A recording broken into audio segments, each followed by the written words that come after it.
আর কোনোদিন যেন আম্মার দেওয়া কোনো খাবার আমার সামনে থেকে না সরাও। যদি খাবারে বিষ থাকে তারপর আম্মার দেওয়া খাবারে যদি বিষও থাকে তাও তুমি খাইতে বাধা দিবা না, কথাটা মনে রাখো। মায়া, তুমি কাজটা ঠিক করো না, তুমি আম্মার মনে কষ্ট দিছো। তখন যদি আমি গ্লাসটা সরায় না নিতাম তাহলে তো আপনি ইন্দুরের মুখ দেওয়া দুধটা খায় নিতেন, আপনি অসুস্থ হয়ে যেতেন। বিষয়টা তুমি অন্যভাবে হ্যান্ডেল করতে পারতা, আম্মা অনেক কষ্ট পাইছে।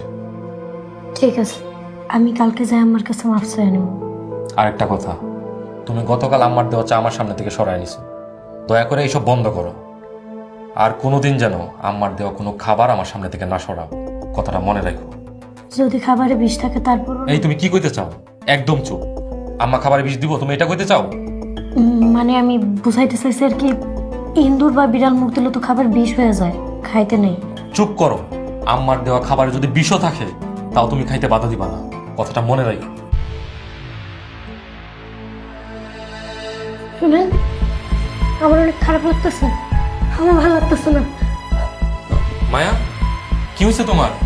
কি হয়েছে মায়া? জানি না, আমার অনেক খারাপ লাগতেছে। আল্লাহ, আমার এমন লাগতেছে কেন? এত রাতে তো ডাক্তার পাবো না। আচ্ছা দাঁড়াও, আমার এটা এখানে আসি। আপনি আমার একা রেখে যাই না। আচ্ছা মায়া, তুমি একটু ধৈর্য ধরো, আমি আসতেছি।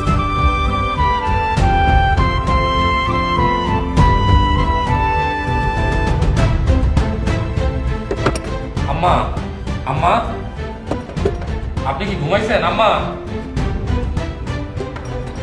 আম্মা, মায়া কেমন জানি করতেছে, আপনি দরজাটা খুলেন। আম্মা, আম্মা, আম্মা, মায়া অসুস্থ, আপনি একটু আসেন।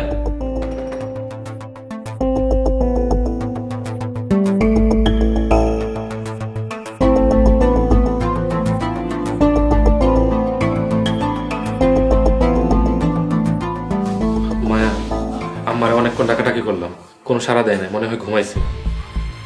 কাউরে ডাকা লাগবে না, আল্লাহরে ডাকি। আপনি একটু আমার পাশে বসে। আল্লাহ, তুমি আমার বউরে সুস্থ করে দাও। মায়া কিচ্ছু হইব না।